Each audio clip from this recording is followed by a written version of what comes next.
Through innovation, academic excellence, and family-centered clinical care, Children's Mercy Kansas City is transforming outcomes for children around the world.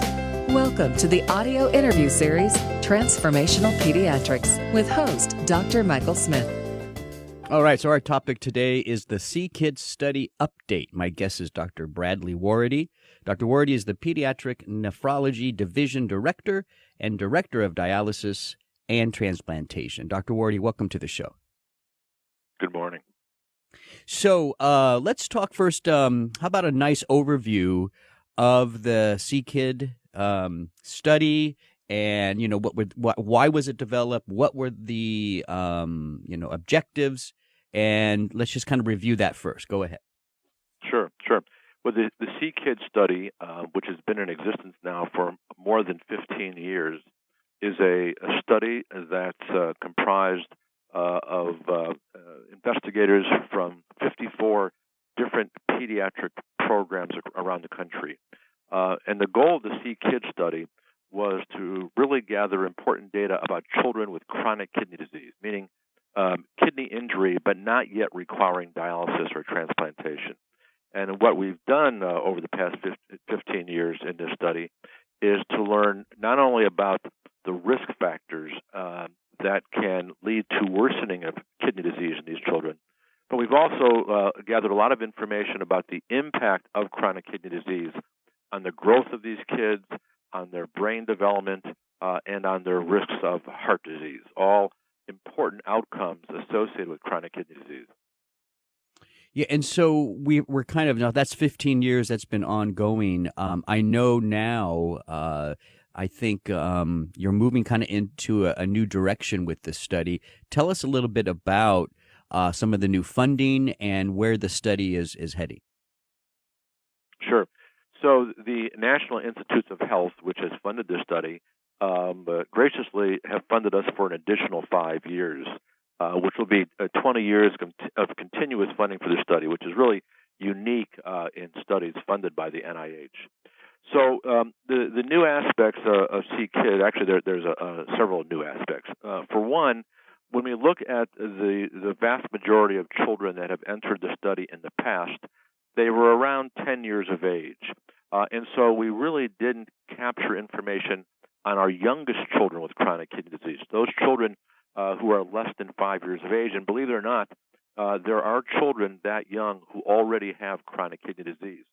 So in the new phase of CKiD, we're going to be intensively studying these very young children to see if we can sort of define factors which might allow us to prevent or delay the worsening of kidney disease in these youngest children. On the other side of the spectrum, historically in CKiD, when children went on to have dialysis or a transplant, they no longer were followed in our study. But in the new phase of CKiD, we are continuing to follow children who are on dialysis and who have been transplanted, because a lot of things change in their overall well-being during those very important times of their chronic illness, and we need to study these so that we can, again, hopefully optimize the management of these children who have gone on to have what we call end-stage kidney disease. This is really a fascinating study. One of the things that my listeners can do, you can go to the Chronic Kidney Disease in Children website. It has all about the CKiD study there.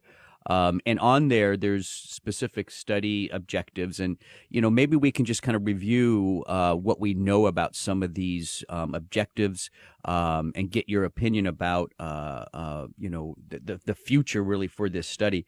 One of the objectives on there is to identify novel and traditional renal disease risk factors to help us understand the progression of chronic kidney disease better. Can you tell us what we have found there through the study?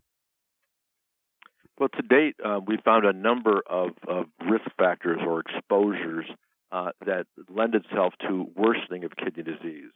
One of the more important ones is high blood pressure.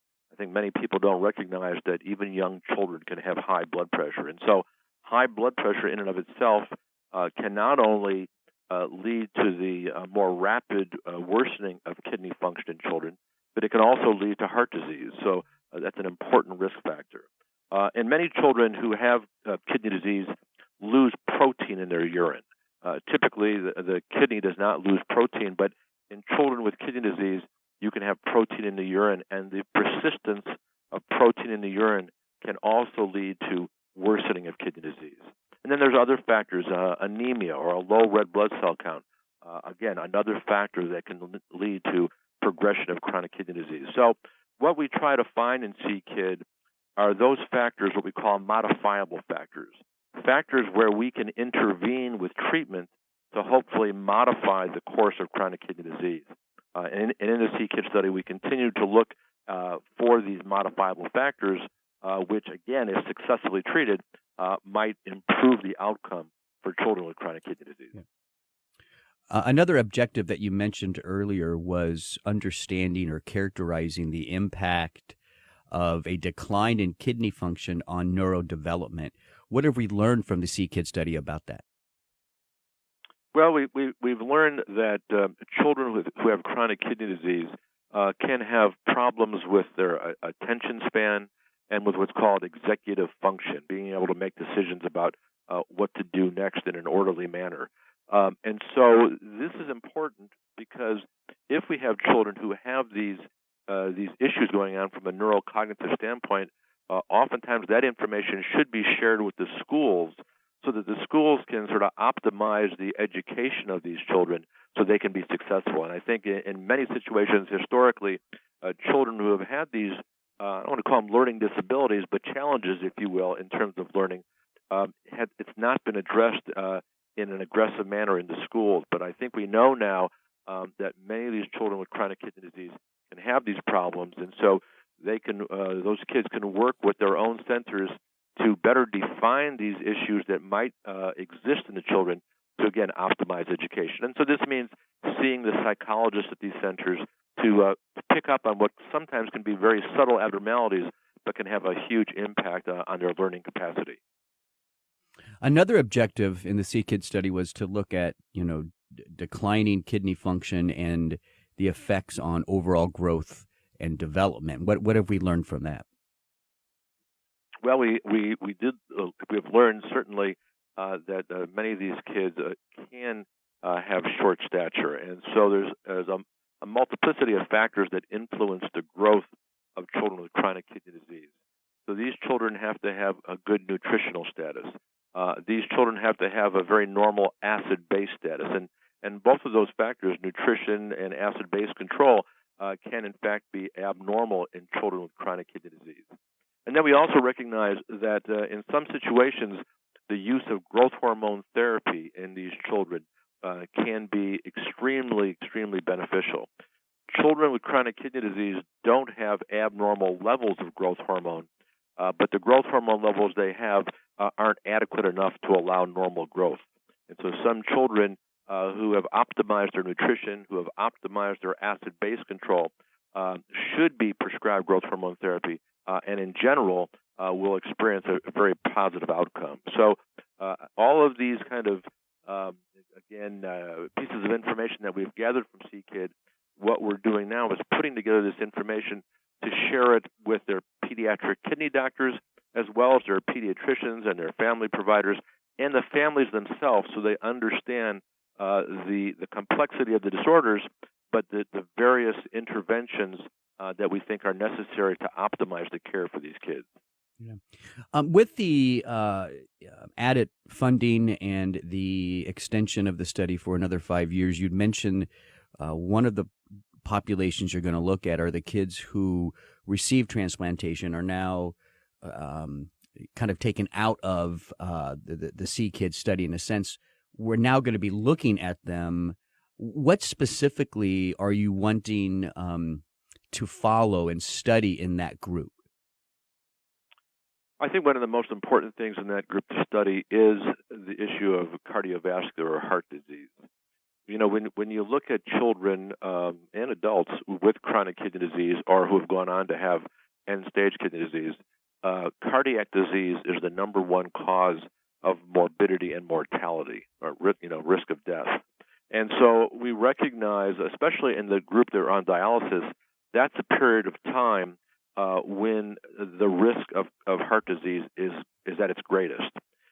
And interestingly, if one looks at the studies that are out there, those patients that are between about 18 and 25 or 30 years of age have been a rather understudied population. So many of the pediatric studies have stopped when the children are about 18 years of age. And in the adult studies that have been done, generally the patients that are enrolled in those studies are more than 30 years of age. So the CKiD study now and the additional funding, it gives us that opportunity to study this very understudied population. We call them the emerging adults, generally between 18 and 25 years. And so it's going to give us an opportunity to fill this information gap that has existed in this population of patients. Lastly, Dr. Warady, what would you like my listeners to know about the CKiD study and chronic kidney disease in children? Well, I think the listeners need to recognize, like we said, that children can have chronic kidney disease. Children can have high blood pressure. And they need to recognize that when they know of children through acquaintances and the like who have issues with recurrent kidney infections, or they've been told they have high blood pressure, or their growth doesn't seem to be quite right, they should recognize that the kidney may be the source of the problem, and so they should visit with their primary care providers and make sure that the providers have assessed the kidney issues. The CKiD study, again, is making a lot of new information available to practitioners, not only across the country, but around the globe. And so I'm very optimistic that we will continue to gather more information, and we will most definitely continue to improve the care that these kids are being provided.